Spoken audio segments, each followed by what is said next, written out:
Hola, ¿qué tal mis amigos? Bienvenidos a otro show más de Eddie Aviation Radio. Hoy vamos a tener la oportunidad de platicar acerca de las diferentes actividades que debemos de realizar en el suelo, en la tierra, antes de poder volar el avión. Voy a tener la oportunidad de discutir con ustedes acerca de las operaciones en tierra, qué es lo que hacemos nosotros en el suelo antes de subirnos a la cabina del avión, encender el motor y poder movernos. Quiero también comentarles, mis amigos, que este show es pregrabado, no estoy yo en vivo, que no voy a tener la oportunidad de contestar las preguntas de ustedes. Así que por favor no me llamen al teléfono que aparece en la pantalla, porque he tenido que tomar unos días de vacaciones con mi familia y ahorita en estos momentos, como están escuchando este show, yo estoy en el estado de Arkansas con los familiares, visitando y disfrutando a mis hijos. Así que he tenido que hacer este show, grabarlo con anticipación y ponerlo a disposición de todos ustedes, porque tenía pensado cancelar este lunes, pero pues ya muchos de ustedes están esperando este tipo de show, así que va a ser mejor que lo reciban de una forma grabada. Se van a dar cuenta que no respondo preguntas al principio por el solo hecho de que está pregrabado, y obviamente si ustedes me llaman al teléfono que aparece en la pantalla no voy a tener la oportunidad de contestarles. Pero la intención de mi corazón es poder realizar este show para que juntos podamos aprender y seguir adelante en esta emocionante etapa de convertirse en piloto aviador. Vamos a hablar hoy acerca de las operaciones en tierra y específicamente lo que conocemos nosotros como el checklist, lo que nos da la oportunidad de poder hacer los chequeos en tierra de los diferentes sistemas del avión, y que no se nos olvide nada, porque como los aviones tienen muchos sistemas, tienen muchas palancas, muchos botones, muchas cosas que ponerle en el sistema, es importantísimo que no se nos olvide nada. De acuerdo a las estadísticas, el mejor medio de transporte es el aéreo. Eso ya está bien demostrado en diferentes lugares. Según las estadísticas, por ejemplo, de los accidentes comerciales de aviones de aerolínea, es más peligroso para nosotros manejar el coche en camino al aeropuerto que volar el avión. Se accidenta uno más manejando el coche en camino al aeropuerto que volando el avión. De acuerdo a las estadísticas, es el mejor medio de transporte, es el aéreo. Mas hoy en día los aviones han demostrado ser unos medios de transporte muy eficientes en los cuales nosotros como seres humanos podemos confiar. Esto a pesar de la mala publicidad que ellos reciben de parte de las películas, en donde muchas veces se muestran accidentes difíciles de creer que sucedan en los aviones de la vida real. Y ustedes se pueden dar cuenta, mis amigos, hay veces que estoy viendo yo las películas de Hollywood y me da mucha risa porque muchas de estas cosas pues no son reales, pero aparecen como reales. Simplemente la manera en que los actores mueven los controles son muy rudos, muy abruptos. Y la última película que vi fue la de Pearl Harbor, y están los dos pilotos, los dos actores principales volando uno contra otro de frente, y los movimientos que hacen ellos con las manos a la izquierda, a la derecha, para arriba, para abajo, se hacen muy, muy violentos, que si fuera la vida real, esta gente le pondría muchas G-forces al avión, que los ojos se le saldrían por la cara de las G-forces. No es cierto, eso no sucede en la vida real. Y si sucediera en la vida real, la persona debería estar muy, muy bien preparada. Hollywood no nos da realmente una idea acertada y correcta. Las películas, el periódico, las noticias en el internet, las noticias en la televisión, generalmente no nos dan la información adecuada ni correcta. Cuando hay un accidente de avión se le hace mucho, se habla mucho de un avión que se cayó. Por ejemplo, el que se cayó hace poco de Malasia, que todavía no saben qué fue lo que sucedió. Pero ¿cuántos accidentes de coche, cuántas personas lamentablemente fallecieron en accidentes de coche ese mismo día y nadie le puso atención? Y la razón es que un accidente de avión obviamente es algo muy peculiar, muy único, muy singular. Eso se le hace mucho, mucho énfasis, cuando en realidad mucha más gente falleció en otro tipo de accidentes. Pero por el solo hecho de ser un avión se le hace mucho más de lo que debería de ponérsele de interés. Así que la mayor parte del público en general no conoce esto. Ellos creen mucho lo que el cine les muestra. Muchos verdaderamente creen que si algo falla con los sistemas del avión, este se va a caer al suelo como una piedra, explotará y todos se van a morir quemados. Esa es una de las ideas típicas que la gente tiene. Si el motor del avión se apaga, el avión se va a caer y nos vamos a quemar todos en el suelo. Pero no es así. Pero en realidad hay un proceso muy detallado de inspecciones en la aeronave, las cuales tienen que realizarse antes de que el avión despegue para garantizar la seguridad de este en el aire. Este proceso es conocido como la inspección del avión en tierra, o en inglés le llamamos checklist, la cual es una lista detallada de todos los sistemas con los que la aeronave cuenta, los cuales deben de ser inspeccionados antes de comenzar el despegue. Al punto de que si se detecta algo malo con los sistemas del avión, el piloto puede encontrarlo y tomar la decisión de no despegar. Ustedes deben darse cuenta, mis amigos, que antes de que un avión despegue, hay por lo menos, me refiero a los aviones pequeños, los aviones que nosotros volamos de entrenamiento, antes de que despegue las llantas del suelo en ese avión, hay por lo menos 3 chequeos, 3 inspecciones, 3 listas de inspección que se debe de hacer para poder entonces volar el avión, que es la inspección esta que les estoy leyendo de tierra antes de encender el motor por fuera del avión. Después viene la inspección donde enciende uno el avión y tiene más sistemas que tiene uno que probar antes de mover el avión, antes del rodaje. Y la tercer checklist es el rodaje y de llegar a la pista listos para despegar. Y estos 3 chequeos que comúnmente hacemos, aunque otros aviones que son más sofisticados tienen más chequeos porque tienen más sistemas, pero los aviones a los que yo me refiero, aviones de pequeños, tenemos que hacer 3 chequeos, 3 inspecciones mínimo antes de despegar, al punto de que si hay algo mal con los sistemas del avión, al punto de que si algo está mal con el avión, obviamente no vamos a despegar. Entonces la pregunta es, ¿por qué hay accidentes de aviones? La mayor parte de las veces, de acuerdo a las investigaciones que se hacen después del accidente, se encuentra que el problema fue no tanto el avión, sino fue un error humano.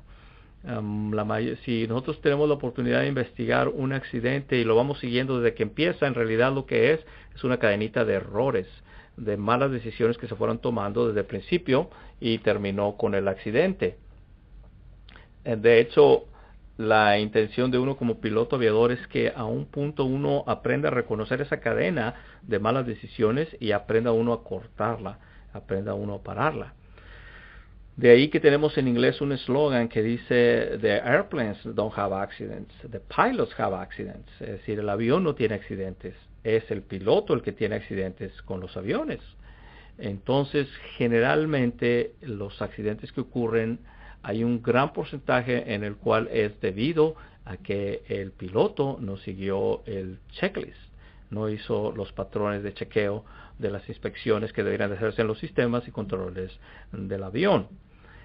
El problema es que, mis amigos, el problema es que uno se vuelve muy complaciente conforme va uno conociendo más y más del avión, va teniendo más horas de vuelo, uno empieza a dejar el checklist de al lado, al punto de que se empieza a saltar uno muchas cosas. He visto casos de pilotos donde literalmente salen del edificio del aeropuerto, se suben al avión, prenden el avión y se van. Y es un riesgo muy grande porque si hay algo mal en el avión, no hay forma de darse cuenta. Y sí, conforme uno va avanzando y tiene uno más horas de vuelo, aprende uno más de los sistemas del avión, tiene más horas en ese avión, uno tiene la tendencia y el riesgo de empezar a dejar el checklist a un lado, lo cual lo único que hace es crear la posibilidad de un accidente. Debemos de resistir esa tentación y realizar los checklists que corresponden a la aeronave que volamos y a la etapa en la que estamos volando de ese avión.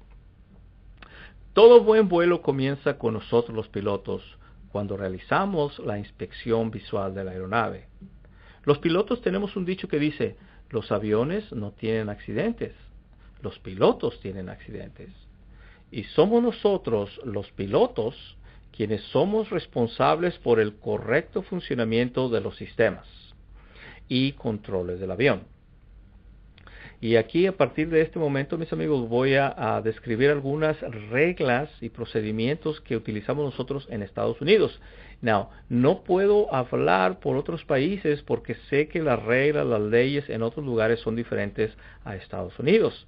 Pero yo como instructor de vuelo, que ya tengo más de 10 años haciendo esto, instrucción de vuelo, más de 20 años volando como piloto comercial, conozco muchas de estas regulaciones y es algo de lo que yo vivo, de interpretar las regulaciones, de enseñar las regulaciones y de aplicar las regulaciones. Entonces, estas regulaciones de las que voy a hablar en este momento son regulaciones que aplican para los Estados Unidos. Como les digo, en otros lugares no conozco yo mucho, pero les animo para que ustedes vayan con las personas encargadas de la aviación civil donde ustedes viven y hagan las preguntas de las reglas que ustedes tengan dudas. Las siguientes reglas y explicaciones se aplican para volar en los espacios aéreos de los Estados Unidos. Hay dos razones principales por las cuales nosotros los pilotos debemos de realizar las inspecciones de acuerdo a la lista de los sistemas del avión. 1. Que los sistemas del avión estén en condiciones óptimas de vuelo. Recuerden, mis amigos, conforme uno va caminando en su carrera como piloto aviador y va uno aprendiendo a volar aviones más grandes, más sofisticados, de mayor alcance, de mayor potencia, de mayor capacidad, de más pasajeros, de más peso, empieza a hacerse los sistemas mucho más grandes que en el avión. Empieza a hacer la lista más grande que en el avión. Así que entre más sofisticado sea el avión que volamos, más dependencia debemos de tener de los checklists o de las listas de inspecciones que debemos de hacer. La segunda razón es que el avión se encuentre en condiciones legales de volar. La primera es que los sistemas del avión estén en condiciones óptimas de vuelo. Obviamente si encontramos algo mal con el avión no vamos a despegar. Pero esa es la primera razón de seguir el checklist. Encontrar que los sistemas del avión estén operacionales. Y dos, aquí en Estados Unidos, que el avión se encuentre en condiciones legales de volar. Si por alguna razón el inspector encuentra que nos saltamos algo del checklist, no lo encontramos, y en un RAM check, porque a veces llega la policía, así como cuando la policía para tu coche y te pide que le demuestres tu registro, le demuestres tu licencia, así también hay una policía aquí en Estados Unidos que es la FAA, y si ellos te paran y te hacen un chequeo y encuentran algo mal con los sistemas del avión y tú no te diste cuenta porque no se hizo el checklist, ellos te van a detener el avión, te van a dar un warning y dependiendo de la ofensa es el procedimiento que ellos van a obtener. Puede ir desde, ok, arréglelo antes de irse, hasta va a tener que hacer el examen de piloto privado otra vez con un inspector de la FAA, dependiendo de la gravedad de la falta que se haya cometido. En cualquiera de los casos, mis amigos, no hay opción para saltarnos el checklist. No es seguro y tampoco es legal. Recuerda, son dos cosas, la seguridad y la parte legal de ser piloto. En orden de poder determinar que el avión cumple con todas las condiciones óptimas de vuelo, es decir, las inspecciones, debemos de localizar los siguientes documentos en el avión. 1. Certificado de aeronavegabilidad. 2. Certificado del registro del avión. 3. Licencia de operador de radio de la FCC si se aplica. 4. Manual de operación del avión, mejor conocido como POH, Pilot Operating Handbook. Y dentro de este encontramos el quinto, que es la carta de peso y balance. Estos documentos deberán de estar todo el tiempo en la aeronave y es ilegal despegar el avión sin ellos. Curiosamente, las bitácoras del avión, es decir, la bitácora de la propela o de las palas del motor, la bitácora del motor y la bitácora del fuselaje, no son requeridos por la ley que estén en el avión. Estos deberán de mantenerse en un lugar seguro donde no puedan extraviarse. Pero aún con esto, es responsabilidad del piloto el inspeccionar estas bitácoras antes de realizar cualquier vuelo para asegurarse que todas las inspecciones estén al corriente. Esta es la lista de las inspecciones que deberemos encontrar en estas bitácoras. Deberemos encontrar una inspección anual. Y si el avión es de renta o para instrucción, la inspección deberá de contar cada 100 horas más la inspección anual. Es decir, si nosotros, por ejemplo, que tenemos escuela aquí, mis amigos, nosotros tenemos que contar con una inspección por cada avión. En cada avión tiene que tener una inspección cada año. Y aparte, como es avión de renta y de instrucción, de escuela, tiene que haber una inspección cada 100 horas. Sí, nuestros aviones reciben 2 inspecciones o más al año, la inspección anual y la inspección de 100 horas. Aproximadamente aquí hacemos inspección de 100 horas cada 4 meses en los aviones. Tenemos como 4 inspecciones al año. Y esto es una de las cosas que hace que el avión se vuelva algo muy seguro, el avión de renta o de instrucción. Si tú tuvieras tu avión propio, que no es de renta, que no lo usas para llevar pasajeros, que no cobras dinero con él, que no usas para operaciones comerciales, entonces nada más necesitas una inspección anual. Pero los que son de renta, como los nuestros, tienen que tener una inspección anual y cada 100 horas de vuelo se tiene que hacer una inspección. Aparte tenemos otras inspecciones que no son parte de la FAA. Por ejemplo, nosotros le cambiamos el aceite a las 500 horas de vuelo y checamos algunos problemas en el motor, algunos ajustes en el motor cada 50 horas de vuelo.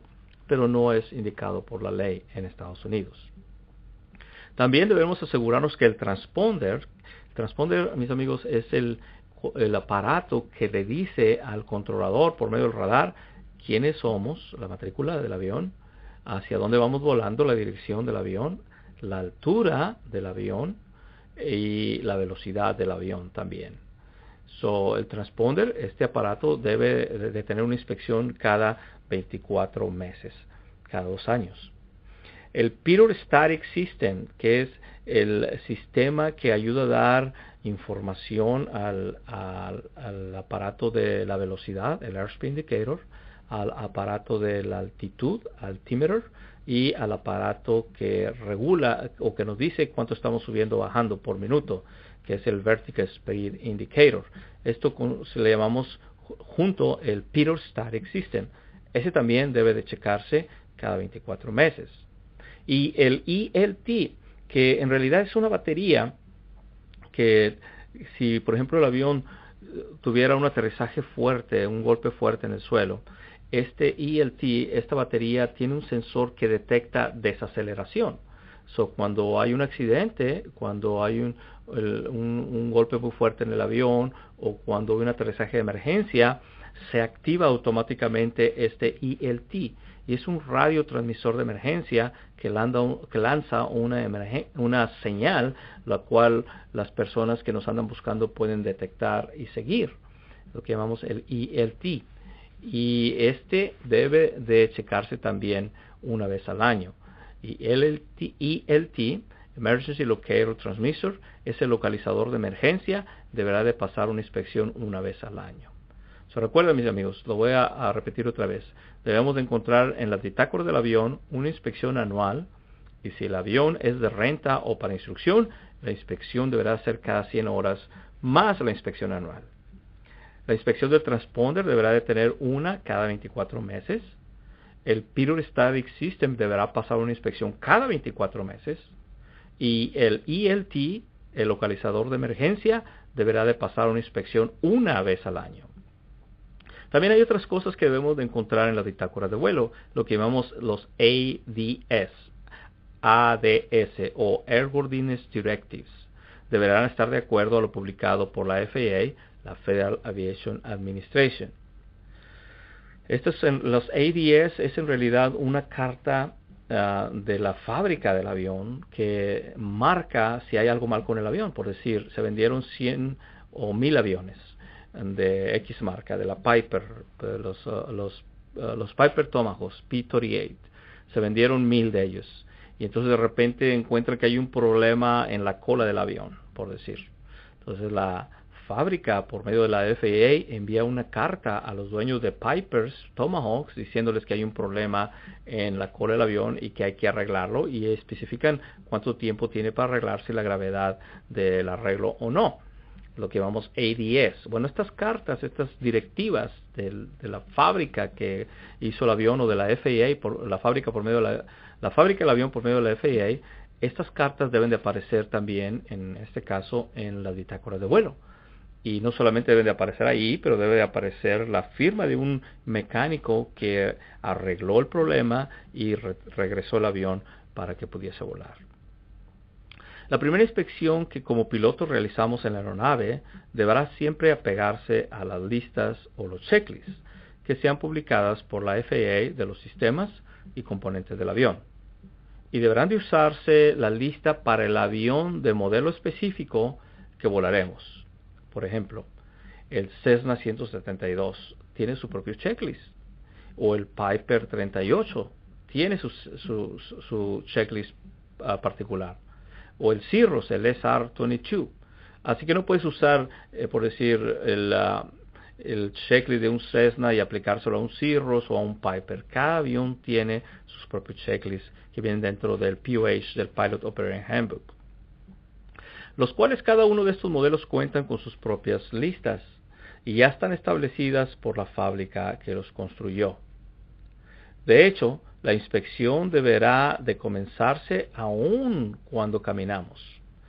Cuando caminamos hacia el avión, mis amigos, deberemos de empezar a hacer este tipo de inspecciones simplemente mirando alrededor del avión. Y hay veces que me gusta preguntarme a mí mismo, ¿está este avión bueno para volar hoy? ¿Está todo bien? Y te vas a dar cuenta que vas a encontrar desde lejos, nomás al caminar, te vas a encontrar de que hay posibles problemas con el avión por medio de lo siguiente.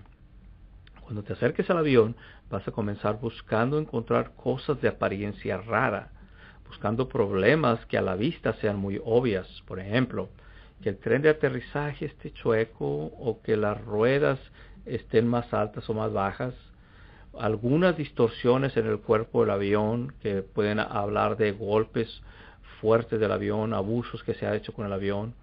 A veces que puedes ver hasta las abolladuras en el cuerpo de la aeronave, o después de que se pasó por una tormenta, o después de que se hizo un aterrizaje muy fuerte, un aterrizaje de emergencia. También vas a tener la oportunidad de detectar fugas de aceite o de gasolina, aún antes de que lleguemos al avión. Simplemente por mirar abajo el avión, abajo el fuselaje del avión, si ves que hay fugas de gas o aceite, estas van a ser muy obvias. O fugas en los sistemas de frenado del avión. Van a ser muy obvias porque vas a verlas en el suelo. Una vez que lleguemos a la aeronave, tenemos que soltar las cuerdas de amarre, deberán de aflojarse y si existen algunos candados en los controles del avión, deberán removerse. Recuérdense, mis amigos, que no solamente es el candado de la puerta del avión, también hay candados que se aplican en los rudders, en los alerones, o candados que se ponen en la propela para evitar que alguien se robe el avión. Y muchas veces la gente se ha subido al avión y se les ha olvidado quitar estos candados y cuando encienden el avión daña la propela del avión, daña la pintura del avión o la piel del avión. Una vez dentro de la cabina del avión procederemos a inspeccionar diferentes elementos. Por ejemplo, al abrir la puerta deberemos asegurarnos que las puertas abran con facilidad. Si hay algún problema para abrir o cerrar la puerta, eso puede indicarnos de problemas con la estructura de la aeronave. Las ventanas deberán de ser inspeccionadas para que no tengan quebraduras o grietas que podrían hacer que la visibilidad se interfiriera al ver hacia afuera cuando uno vuela el avión. Sí, hay veces que el avión tiene grietas o raspaduras en el vidrio del avión, especialmente en el de frente, que pueden ser peligrosas porque se pueden quebrar en el aire, en el vuelo. Además de que cuando hay quebraduras o simplemente que el vidrio está sucio en el aire, nos juega muchas ilusiones. Me ha pasado que he volado con aviones donde el vidrio está muy sucio y es bien difícil ver otro avión afuera. Ver que se aproxima otro avión es muy difícil, eso hay que mantener los vidrios limpios. También cuando uno vuela el avión es muy fácil confundir algunas de estas imperfecciones del vidrio con tráfico aproximándose a nosotros. Y esto hace el vuelo muy confuso. Al sentarse en el asiento, el piloto deberá de confirmar que el movimiento del asiento hacia adelante y hacia atrás, a veces hacia arriba también, porque hay unos aviones que los asientos suben y bajan, adelante, hacia atrás y hacia arriba esté libre de interferencias. Y los candados que anclan el asiento al suelo deberán de encajar perfectamente en los orificios. Ha habido varios accidentes aquí en Estados Unidos, mis amigos, donde el piloto va acelerando y de repente el asiento se mueve hacia atrás. Y el primer instinto del piloto es agarrarse el control. Y cuando se agarra el control lo jala y la nariz se eleva muy abruptamente. Puede llegar a ser peligroso porque puede entrar uno en un desplome muy cerca de la tierra, con poca altura, difícil de controlar, difícil de recuperarse y es como los accidentes suceden. No solamente con los pilotos, he sabido de personas también que van en el lado del pasajero, cuando aceleran el avión, los asientos se mueven hacia atrás y el pasajero, sin darse cuenta, instintivamente lo primero que hace es agarrar lo que está enfrente de él, que es el control. Y cuando le da el jalón al control, la nariz se levanta muy abruptamente al punto que ha habido veces donde se pega con la cola del avión al suelo. O peor, se levanta el avión muy alto, con una nariz muy alta, excediendo el ángulo de ataque del avión, y después un desplome muy cerca de la tierra, difícil de controlar. Así que una de las buenas inspecciones que podemos hacer o uno de los hábitos mejores que podemos tener, es que cuando estemos sentados en el avión y aceleremos el avión, me gusta poner un poquito presión a mi espalda, pararme en los pedales para asegurarme que el avión, los candados del asiento del avión están firmemente amarrados al suelo de la aeronave y que no se va a ir para atrás, porque quiero evitar este tipo de problemas. Ya me ha sucedido donde se ha ido el asiento para atrás, porque no me aseguré que estuviera bien metido los candados al suelo. Me voy para atrás y no le he jalado el control todavía, pero me es difícil alcanzar los controles porque se quedan los controles enfrente y yo estoy acá atrás con el asiento que se movió. Tenemos que tener mucho cuidado con ello. Hay 3 elementos muy importantes que deben de inspeccionarse dentro de la cabina del avión antes de continuar con el resto de los componentes. 1. Que la llave del encendido de las baterías estén apagados. Y la razón es esta, mis amigos. Si por alguna razón dejaran la llave fuera del encendido, o que la dejaran prendida, y si los magnetos, que son los que producen la chispa para las bujías, no están bien aterrizados, y uno le da vuelta a la propela cuando está inspeccionando la propela o el motor, puede prender. Y ha habido accidentes donde los pilotos han sido golpeados por las palas de la propela y les han cortado brazos, piernas o dañado. Hubo un caso muy triste en Arkansas donde el piloto estaba checando el avión y los magnetos no estaban bien aterrizados, y cuando él le da vuelta a la propela se regresa, y donde se regresa agarra vuelo y se enciende, y entonces una de las palas de la propela le golpea en su pierna derecha por abajo y lo levanta en el aire, lo avienta en el aire, y en eso prende el motor, y luego el hombre cae otra vez sobre la misma propela encendida y se golpeó todo lo que es la parte de atrás, el brazo izquierdo, la cabeza. Sobrevivió el accidente, pero quedó todo pues hecho pedazos el pobre hombre, literalmente. Pero tenemos que asegurarnos que la llave del encendido y las baterías estén apagados. Una de las cosas que yo hago es, me gusta dejar la llave de encendido arriba del panel, al punto que la puedo ver. Cuando estoy checando la propela del avión, o el motor, o el frente del avión, me gusta asegurarme que estoy viendo la llave encima del panel, y me aseguro que nadie le va a dar vueltas, o que accidentalmente yo la dejé prendida en ambos, en los magnetos, en los dos. La otra razón que hay que checar es que los candados para la columna de los controles sean removidos. Hay veces que los aviones, los controles en el suelo tienen que estar amarrados con candados especiales para que el aire no dañe los controles. Estoy hablando del rudder, del timón de profundidad o del timón de dirección. Estoy hablando de los alerones, que tienen que estar amarrados por dentro con ciertos candados que generalmente vienen de color rojo con letras blancas, que dice obviamente que se deben de quitar. Algunos de estos interfieren con otras actividades. Por ejemplo, hay veces que el candado de la columna del mando del avión interfiere y se pone cerca de donde entra la llave. No puede uno meter la llave si no quita uno el candado. Está diseñado de esa forma para que no se le olvide.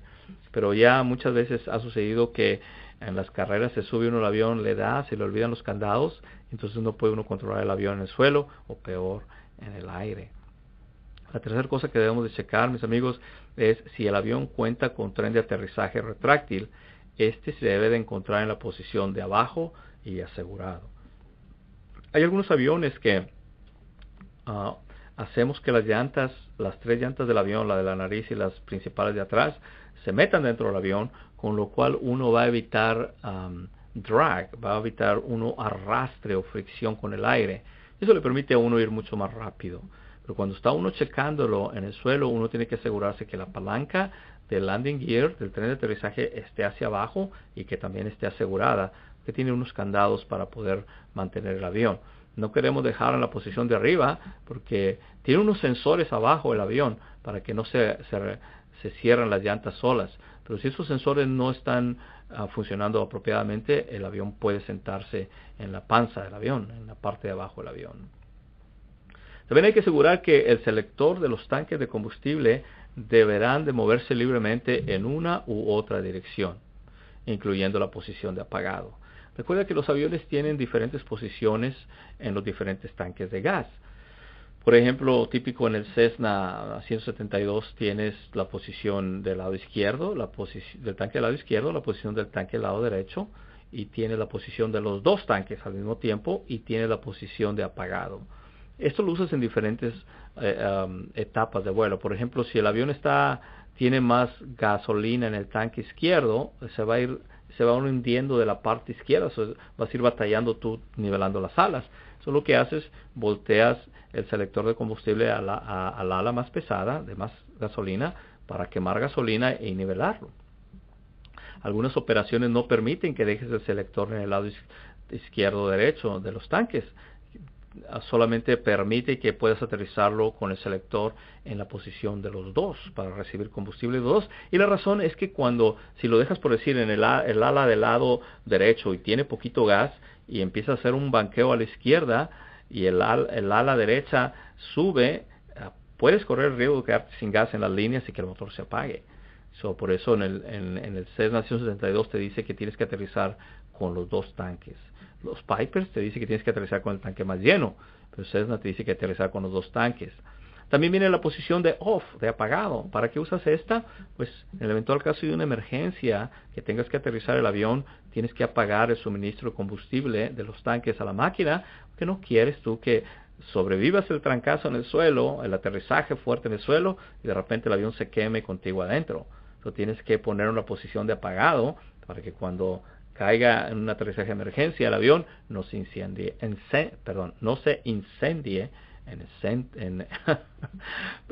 para cuando aterrices de emergencia en la posición de apagado se interrumpe el suministro de gasolina al motor y el avión no se incendie. Disculpen mis amigos, no tienen muchos problemas con el inglés y el español. Espero que no salga todo pocho esta grabación. Otra cosa que debes de hacer es asegurarte que el selector de los tanques se mueva libremente. Ha habido accidentes donde el selector se queda a la mitad de una posición de otra y se interrumpe el flujo y se apaga el motor. Hay que asegurarnos de que sea libre o hacia un lado o hacia otro. Ha habido accidentes también donde de repente se apaga uno de los motores y el piloto está tratando de encontrar el selector, que generalmente está en el suelo, en los pies del avión, pero no puede meter la mano y agarrar el selector porque tiene muchas cartas de navegación o bolsas o basura o cosas en el suelo que le es difícil encontrar los tanques de selección. Algunos aviones los tienen en el piso, como el Cessna 421, eso es bien fácil de darse cuenta, pisarlo y dejarlo en la posición incorrecta, y eso nos traía problemas. O por ejemplo, hay unos como el SkyMaster 337 que los tiene arriba y es bien fácil, como una máquina está enfrente y otra máquina está atrás, y los tanques están del lado izquierdo y del lado derecho, es bien fácil confundirse cuál máquina estamos utilizando, de cuál tanque. Y ha sucedido donde se deja las dos máquinas del mismo tanque y las máquinas se apagan porque no pueden sostener suficiente gasolina de un solo tanque. De hecho está prohibido en el SkyMaster. Tienes que volar con un tanque y una máquina, con otro tanque y otra máquina. Pero sí, depende del tipo de avión que tú vueles, mis amigos, es de dónde están los selectores del tanque. Y hay que tener cuidado de que funcionen apropiadamente. Si encontramos que es difícil de operar, deberemos llamar al mecánico para que lo revise. Si el avión cuenta con sistema de primer, ya saben que el primer simplemente es una ayuda que le damos de gasolina al motor para que pueda prender más rápido. Algunos son manuales, son como una pompita que tienes que abrirla, es un cilindro que se llena de gas. Cuando lo empujas, inyectas combustible a los cilindros para que prenda el avión más rápidamente. Algunos son eléctricos, tienen una bomba eléctrica. Tienes que estar familiarizado con el sistema que usas en tu avión en particular. Si el avión cuenta con sistema de primer para ayudar a prender la máquina, deberemos ejercitarlo varias veces para asistir el encendido del motor. Hay veces cuando hace, por ejemplo, muchísimo frío aquí en Estados Unidos, que está el hielo y la nieve en el suelo, tenemos que usar mucho primer, a veces que hasta 6, 7, 8 veces usarlo. Y en tiempo calor casi no lo usamos. Va desde muy extremo en tiempo de frío muy extremoso, mucho primer, a tiempo calor no le da mucho primer porque el aire es menos denso, se va a ahogar la máquina. Tienes que más o menos conocer los sistemas del avión. No más o menos, tienes que conocer los sistemas de tu avión que estás volando para poderlo prender. Aquí es muy típico en el Valle de Texas que hace mucho calor y siempre está muy húmedo. Generalmente dejamos el mixture hasta adentro y la máquina se ahoga o las bujías se llenan de combustible sin quemar y se interrumpe el flujo de la chispa y no se produce la potencia como debiese hacerse. Si hubiese este tipo de primer, debemos de asegurarnos que está funcionando correctamente. Y una vez que terminemos, este control deberá de quedar con candado, asegurándonos que no se abra fácilmente, debido al hecho de que esto podría ocasionar que la máquina dejara de operar apropiadamente. Han sucedido accidentes ya donde este control accidentalmente se abre y la máquina termina ahogándose en combustible. Mis amigos, por ejemplo, hay veces que le damos primer al avión y no lo dejamos, tiene un candado donde uno lo mete y le da vuelta a la derecha o a la izquierda y se queda lock, se queda con candado. Pero hay veces que, especialmente por lugares como el Piper Tomahawk, que se ve, es muy difícil verlo, hay veces que se abre este control del primer y la máquina se puede ahogar. Hay que asegurarnos de que esté metido hacia adentro y con el candado en el primer. También los controles de la máquina, como el acelerador, deberán de moverse con libertad y sin obstruir. Eso es muy importante porque tienes que asegurarte que cuando muevas el control hacia adelante, pueda la máquina desarrollar potencia al 100%. Deberán de moverse estos con libertad y sin obstruir. En el panel del avión deberemos de poner atención especial a los instrumentos. Se van a dar cuenta, dependiendo del tipo de aviones que hay, mis amigos, que hay diferente instrumentación de la aeronave en el lado izquierdo, que es generalmente donde vuela el piloto, que en el lado derecho. Hay algunos aviones que tienen los mismos instrumentos del lado izquierdo y del lado derecho, pero generalmente los aviones pequeños que nosotros volamos tienen solamente instrumentos del lado izquierdo. Tenemos que poner atención desde que entremos a la nave, ver nuestros instrumentos y checar cosas como esta. Por ejemplo, el indicador de velocidad deberá indicar 0. Si no indica 0, quiere decir que está calibrado incorrectamente. O peor, ha habido veces que hemos despegado, mis amigos, y el airspeed indicator empieza a funcionar y de repente deja de funcionar. Generalmente es obstrucción en el pitot system, por donde entra el aire que nos da la indicación de la velocidad. A veces que se queda tapado. La última vez que me sucedió fue en el Piper Saratoga con el Garmin 1000. Íbamos corriendo en la pista, para despegar, para volar, y de repente se nos fue el airspeed indicator, se quedó en 0. Y tuvimos que abortar y llevarlo al mecánico, y encontraron que dentro del tubito del pitot, por donde entra la presión del aire para la velocidad, para indicar la velocidad, estaba tapado con aquí en el valle hay un tipo de abejas, de insectos que hacen nidos con zoquete, con lodo. Hicieron un nido dentro del tubito y obviamente se tapó todo por dentro y ya no teníamos indicación de velocidad.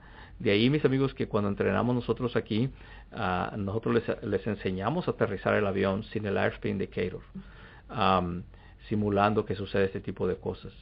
Al final del curso lo que hago es les voy tapando los instrumentos. Primero les tapo el airspeed indicator y les enseño cómo despegar y aterrizar el avión. Y luego les cubro el altímetro y les enseño cómo despegar y aterrizar el avión. Y luego les cubro el attitude indicator, que se fue el vacuum, y les enseño cómo aterrizar y despegar el avión. Y al final lo que hago es con una toalla les cubro todos los instrumentos del avión y les enseño cómo despegar y aterrizar simplemente por lo que sientes en tu cuerpo, por lo que recibes por medio de tus ojos. Y son procedimientos de emergencia que pocas veces me han pasado a mí, pocas veces se me han ido los instrumentos. Sí se me han ido algunos, pero no todos. Pero me gusta entrenarlos así, como en los viejos tiempos. En los viejos tiempos era como se entrenaba y se aprendía a volar. No había instrumentos en los viejos tiempos, mis amigos. En lugar de indicadores de velocidad, utilizaban cuerdas amarradas a las alas del avión para ver qué tanto se levantaba la cuerda. Y eso era cómo medían ellos la velocidad. No había carburadores en aquellos tiempos. ¿Cómo hacían para aterrizar y despegar? El avión nomás tenía dos ¿cómo se llama? Posiciones en el motor, prendido en altas revoluciones y apagado sin revoluciones. Lo que hacían en aquellos tiempos, prendían la máquina y despegaban con full power. Cuando tenían que bajar, apagaban la máquina, literalmente apagaban la máquina para poder bajar. Entonces, cuando iban aterrizando, si quedaban cortos, prendían la máquina para acercarse a la pista. Si quedaban altos, apagaban la máquina. Literalmente apagaban y prendían la máquina para poder controlar el descenso del avión. Porque no había carburador, no había forma de controlar la mezcla del aire y del combustible. Y bueno, ahora ya tenemos carburadores y sistemas de inyección muy avanzados por computación, pero así fue como empezaban en aquellos tiempos. Siempre es bueno tener este tipo de emergencias simuladas. Hay veces que simulamos emergencias de noche y les apago todos los focus de frente del avión. Tienen que aprender a aterrizar el avión sin focos. No es lo ideal aterrizar sin focos, pero sí se puede hacer. Hay una técnica específica. No es lo ideal perder todos los instrumentos, pero hay una forma específica de volar el avión. Y es una de las cosas que hacemos aquí en Air Aviation. Practicamos muchas emergencias que, gracias a Dios, generalmente son simuladas nada más, no suceden en la vida real. También deberemos de inspeccionar el indicador de velocidad vertical, que es el que nos dice cuánto subimos y bajamos. Este también deberá de indicar 0 cuando estamos en el suelo. El compás magnético deberá también inspeccionarse de que esté firmemente montado y que en la ventana del instrumento se observe llena de líquidos, sin burbujas de aire o fugas de líquido. Recuerda, el compás magnético, en orden de estabilizarlo, se llena con un fluido similar al alcohol o al queroseno. Y esto ayuda a que se estabilice en vuelo, especialmente cuando hay mucha turbulencia. Pero si hay una fuga, se puede vaciar esto y entonces ya el compás no indica la dirección correcta. Hay que asegurarnos de que esté bien sellado, que no haya burbujas de aire, porque una burbuja de aire dentro de esta ventanita, de este indicador, obviamente nos dice que hay una fuga en algún lugar. En cuanto al indicador de altura, deberá revisarse con la altura del aeropuerto después de poner la presión barométrica en él. Se pueden aceptar solamente 75 pies de tolerancia más en el altímetro. Más allá de esto no puede ser usado legalmente. Por ejemplo, cuando tú estás escuchando la presión barométrica del sistema del clima, cuando pones, por decir, te dice 3005, cuando lo pones 3005 en el altímetro, debes de confirmar que dé más o menos la lectura de la elevación del aeropuerto donde estás. Y si hay alguna discrepancia, esta tolerancia puede ser nada más hasta 75 pies. No más de eso. Si tienes más de 75 pies de diferencia hacia arriba o hacia abajo, no puedes utilizar el altímetro. Hay que tener mucho cuidado. Pones la presión barométrica y checas que la altura se refleje del aeropuerto en el sistema. Y por último, el piloto deberá de encender la batería para observar la cantidad de combustible que hay en los tanques. Y al inspeccionar el avión por fuera, hacer una comparación visual de lo que indican las agujas dentro del avión, es decir, los instrumentos, con lo que indican las agujas afuera, con lo que realmente tiene de gasolina los tanques por fuera. Nunca confiemos ciegamente en los instrumentos eléctricos del avión. Siempre tenemos que confirmarlos por fuera visualmente, y si hubiera muchas variaciones en estos instrumentos, no deberán usarse como el único medio de medir el combustible en el avión. Una vez que terminemos las inspecciones dentro de la cabina, el avión, utilizando la lista, continuaremos las inspecciones por fuera del avión. Si hay algunas cosas, como en este caso particular, mis amigos, el combustible, cuando prendemos el máster del avión, que hay el sistema eléctrico se activa en el avión, puedes ver tú la indicación de combustible en las agujas dentro. Pero no podemos confiarnos a ellas. Tenemos que subirnos arriba, si es una ala alta, y visualmente inspeccionar a ojo en que haya la cantidad que los instrumentos dicen. Hay veces que no coinciden, pero no puede uno confiar ciegamente en los instrumentos eléctricos nada más porque puede tener errores. La primera de las cosas que debemos observar es ver las condiciones en que las hojas de aluminio están unidas al fuselaje. Aquí ya voy a empezar lo que es la parte de afuera. Ya terminamos la parte de adentro. Ahora vamos a caminar al lado del avión y vamos a checar esto. Que debemos de observar las condiciones de hojas de aluminio que están unidas al fuselaje.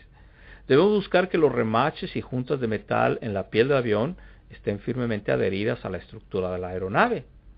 Si observamos lugares oxidados en estos remaches, esto es una indicación de problemas internos de la estructura y cuerpo del avión. Fíjate, mis amigos, uno de los problemas de los aviones es que el cuerpo del avión está hueco por dentro y no hay forma de ver los sistemas por dentro a menos que un mecánico venga y retire las tapas de inspección.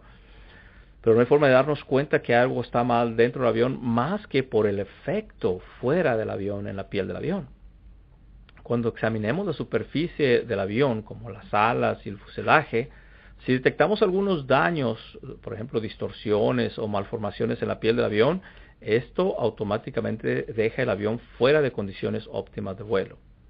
Esto es una clara indicación de problemas internos en la estructura del avión, los cuales son muy difíciles de captar a simple ojo. De ahí que deberemos de llamar a un mecánico certificado para que lo inspeccione con más detalle. Si hay algo que no se ve bien, mi amigo, en la piel del avión, hay algo que no te gusta cómo se ve, lo mejor es que llames al mecánico, que él venga y lo inspeccione y dé el OK para poder despegar el avión. Recuerda que la parte interior de las estructuras del avión no se ven, y si hubiera algún problema ahí, no nos daríamos cuenta. De ahí que podremos encontrar problemas internos de la aeronave por el efecto que causan fuera en la superficie del avión. Debemos poner especial atención a marcas de posibles fugas de combustible en el avión. No importa qué tan viejas sean estas marcas. Debemos poner atención porque ello indica una posible fuga en los sistemas de combustible del avión. Recuerda que en la mayor parte de los aviones pequeños, el sistema de combustible, es decir, los tanques de gas, son parte integral de la estructura de las alas o fuselaje. Así que si hay alguna fuga de combustible, esto es una clara indicación de problemas estructurales del avión. Date cuenta, mi amigo, que generalmente los tanques de combustible en estos aviones van en las alas y van en los huecos del ala. So que la misma estructura del ala del avión es parte del tanque, o en otras palabras, el tanque está hecho en los huecos de la estructura de las alas.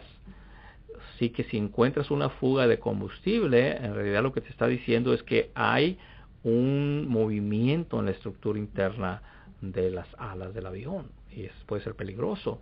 So ya no es tanto el peligro de que está la fuga de combustible y pueden incendiarse y convertirse en un incendio fatal, pero algo más te está diciendo la fuga que tiene ese avión en los tanques de combustible, porque son parte de la estructura del avión.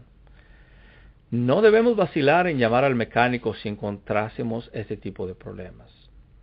En cuanto a inspeccionar el combustible, deberemos de tomar muestras en los puntos designados para asegurarnos que el combustible está libre de contaminantes, agua o sedimentos.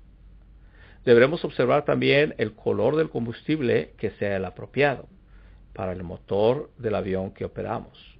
Es decir, tenemos que sacar ejemplos, tenemos que sacar un poquito de combustible de cada ala, de cada tanque de abajo del avión para asegurarnos de que no esté contaminado. Deberemos también observar el color del combustible que sea el apropiado para el motor del avión que operamos. Quienes diseñaron los combustibles agregan colores artificiales para distinguir el tipo de combustible.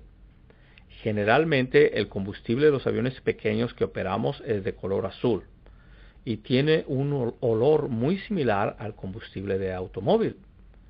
No es difícil entender que es muy fácil llenar accidentalmente el avión con el combustible equivocado, lo cual obviamente tendrá un reflejo en el aire y en muchas ocasiones ya los motores se han apagado por tener el combustible incorrecto o aún más se han dañado debido al calentamiento excesivo que el combustible equivocado puede producir en los motores.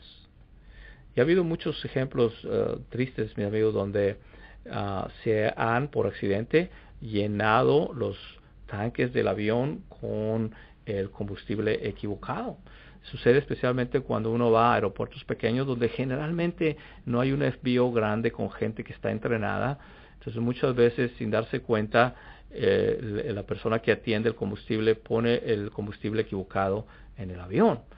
Así que tenemos que tener mucho cuidado. O nosotros mismos, ha sucedido a veces que vamos nosotros a llenar, porque hay algunos lugares donde tú puedes llenar contigo mismo. Aquí en Estados Unidos se da mucho que es como en los coches, está la bomba de combustible, mueves el avión, rodas el avión cerca de la bomba de combustible y tú mismo le echas combustible utilizando tu tarjeta de crédito.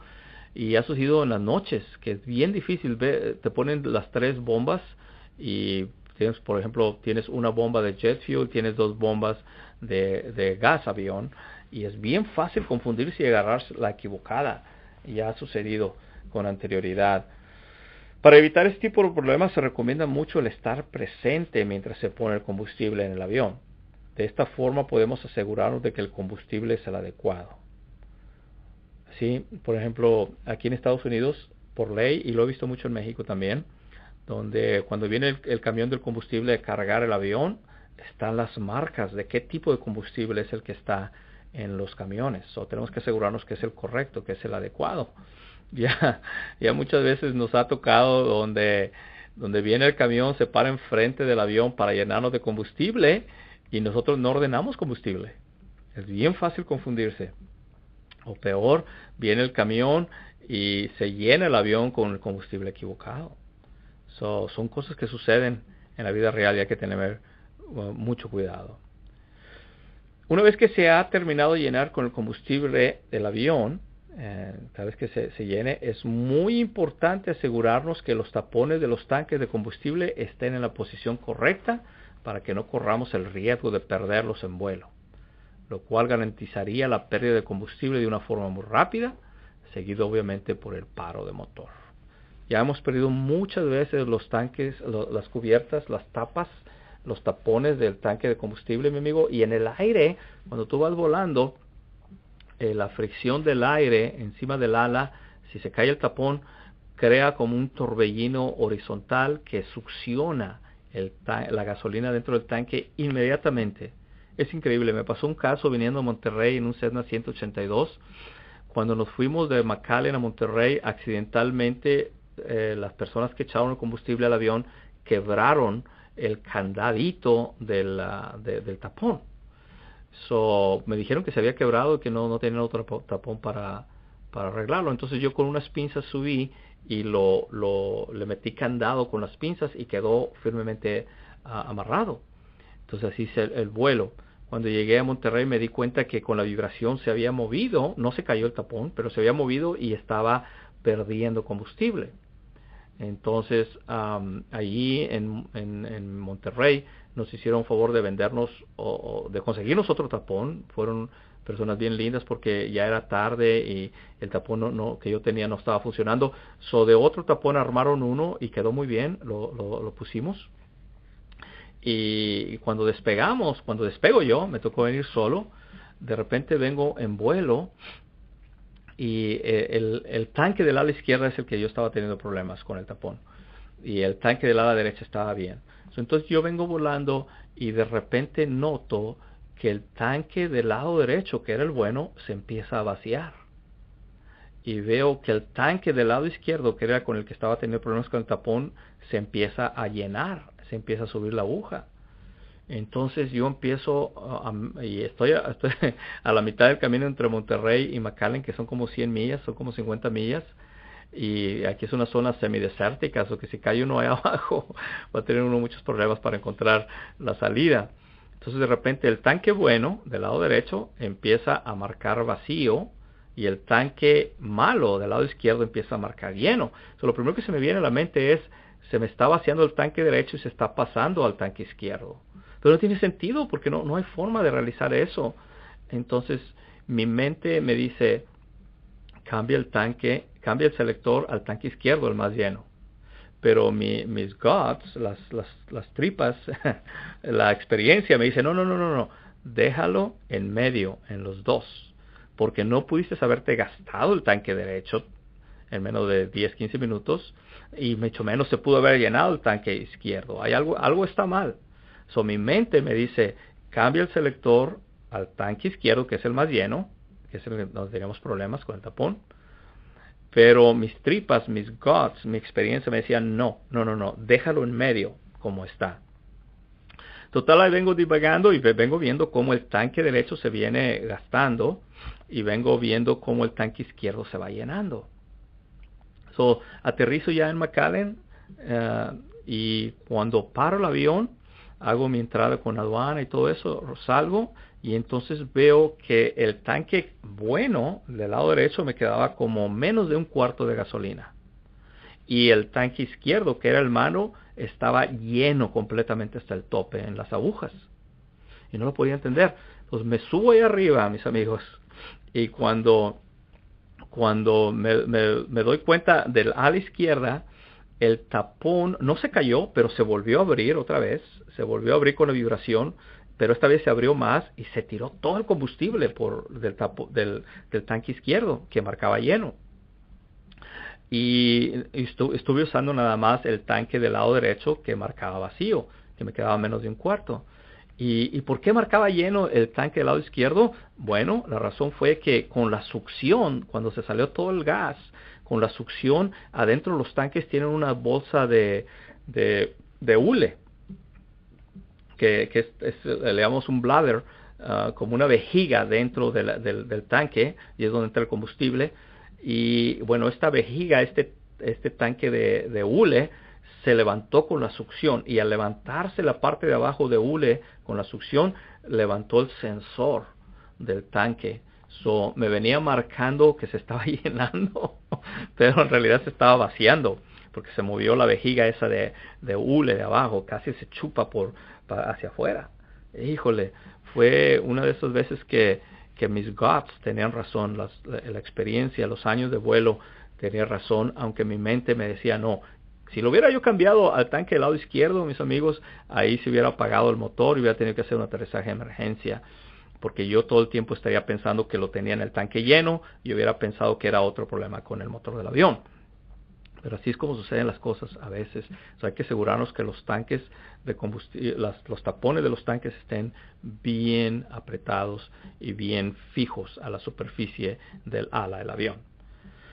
También se recomienda como una muy buena idea el llenar los tanques del avión de combustible al final del día para evitar la existencia de aire húmedo dentro de los tanques, el cual puede condensarse durante las noches frescas y formar agua o contaminantes dentro del tanque de combustible. Todos los tanques de combustible cuentan con un sistema de ventilación, y es ahí de donde viene la importancia de asegurarnos que las ventilas de los tanques de combustible estén abiertas, sin obstruir el aire, para garantizar un flujo continuo de combustible de los tanques a los motores. Miren, aquí en el Valle de Texas, mis amigos, siempre, debido a la proximidad del Golfo de México, del océano, siempre tenemos mucha humedad relativa en la atmósfera. So que si dejamos los tanques medio vacíos, la humedad dentro de los tanques vacíos durante la noche se condensa y se forma agua. Y si se deja por muchos días, esta agua puede ser suficiente para apagar el motor del avión. So, una de las cosas que hacemos aquí es tratamos de llenar los tanques de combustible hasta el tope al final del día para poder evitar este tipo de humedad o contaminante. También es increíble, pero el agua dentro de los tanques puede crear alga, como alga marina, algae, y puede formarse este tipo de alga dentro de los tanques de combustible por la humedad que existe.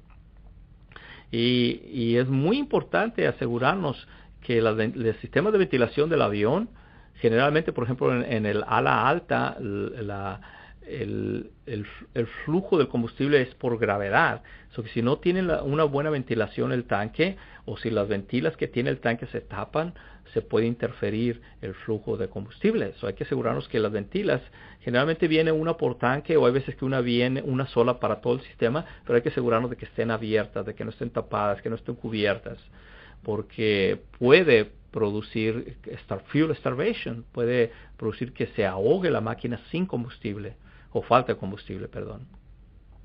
Tenemos que asegurarnos que estas ventilas estén sin obstruir el aire para garantizar un flujo continuo de combustible de los tanques a los motores. Seguimos por fuera del avión, mis amigos. Una vez que estemos en la nariz del avión, procederemos a revisar los diferentes componentes de la máquina. Por ejemplo, el nivel del aceite. Pues el aceite no solamente sirve para lubricar los diferentes componentes metálicos de la máquina, sino que también funciona para enfriar dichos componentes. Tiene dos funciones, mis amigos: lubrica y enfría el aceite de los motores del avión.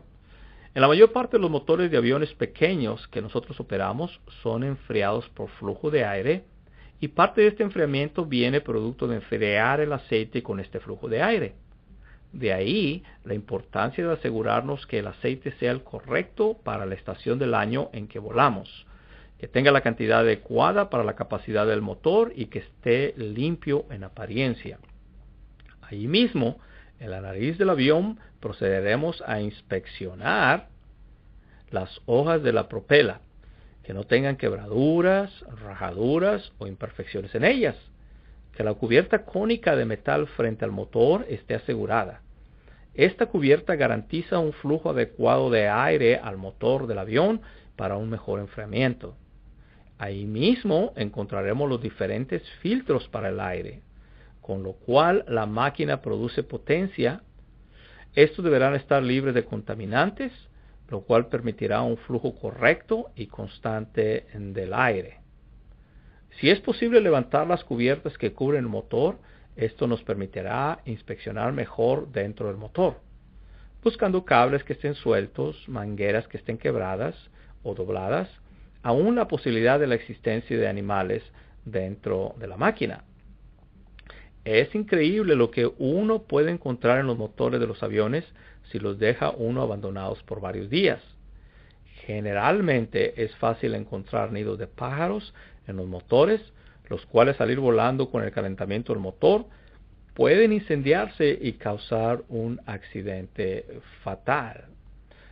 Fíjense, mis amigos, hace como 3 años aproximadamente tuve un caso como este, donde volando con mi familia había un nido de pájaros encima del motor del Cessna 182 y era muy difícil de verlo. Pero cuando estábamos volando empezó a salir humo por la cabina del avión y me dio un susto tremendo porque iban mis 2 hijos conmigo. Y la razón fue que no había forma de darme cuenta que estaba el nido de pájaros ahí. Así que se quemó el nido de pájaros y causó algo de daño dentro del motor del avión. Generalmente es fácil encontrar nidos de pájaros en los motores, los cuales al ir volando con el calentamiento del motor pueden incendiarse y causar un accidente fatal.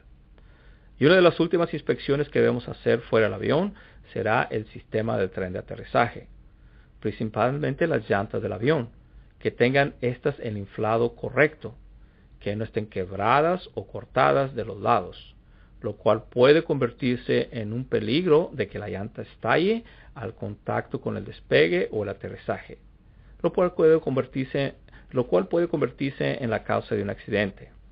También ahí en el sistema de aterrizaje deberíamos inspeccionar los frenos, la línea de aceite hidráulico que controla los frenos, que no estén estas requebrajadas y que no exista ninguna fuga de líquido de frenos a su alrededor. También es bueno empujar el avión para ver la rotación de las llantas, descubriendo así de una manera más fácil algún posible problema con ellas. La inspección del exterior del avión generalmente culmina con la inspección del sistema de iluminación de la aeronave. Por ejemplo, encenderemos el control del eléctrico para inspeccionar las luces de posición, la luz de aterrizaje, la luz para el rodaje, la luz de identificación, y si el avión cuenta con sistemas eléctricos de antihielo, asegurarnos que estos funcionen adecuadamente junto con el calentamiento adecuado del sistema del pitot y del sistema de la alarma del desplome. Esto que les acabo de leer, mis amigos, culmina la inspección exterior de la mayor parte de los aviones pequeños que utilizamos para operar. Esta lista se ha hecho de una manera genérica y fácilmente se aplica a cualquier avión antes de volarlo. Independientemente de lo que has aprendido en este artículo, nunca deberás de utilizar la lista que corresponde específicamente al tipo de avión que tú vuelas. A través de los años he aprendido que no hay sustituto para dejar de utilizar estas listas. Por favor, estén pendientes al siguiente artículo en el cual hablaremos acerca de las listas para realizar las inspecciones que corresponden al rodaje y al despegue. Lo que acabo de hacer, mis amigos, es les acabo de leer mi artículo que publiqué en la revista de FEMPA. Ustedes pueden tener acceso a este artículo yendo a www.femppa.com y que es la revista de FEMPA, de la Federación Mexicana de Pilotos y Propietarios de Aeronaves. Ahí se pueden meter, está online y pueden leer este artículo. Este es uno de 3 artículos que publiqué y cubre la parte del checklist en tierra antes de encender el avión. Lo hice pregrabado ahora y el próximo lunes que nos veamos, ya voy a estar yo en vivo, voy a seguir con el siguiente checklist, que es el checklist que hacemos al encender la máquina del avión, y luego el próximo lunes vamos a continuar con el tercer artículo, que es el checklist que hacemos cuando despegamos y aterrizamos el avión. Estoy tratando de hacer 3 series para que ustedes puedan beneficiarse de cómo realizar los checklists en estos aviones pequeños. Así que, por favor, mis amigos, estén pendientes el próximo lunes, y gracias por no llamarme este lunes porque no estoy en la oficina, pero el próximo lunes estaré con todos ustedes. Eso es todo lo que tengo para ustedes, mis amigos. Mientras tanto, por favor, mantengan los cielos seguros y divertidos. Please keep the sky safe and fun. And I'll see you next time. Nos vemos el próximo lunes para continuar con el siguiente checklist a las 8 de la noche, tiempo de Texas, por este mismo canal de Blog Talk Radio. Cuídense mucho, mis amigos. Que Dios los bendiga. Nos vemos pronto. Bye.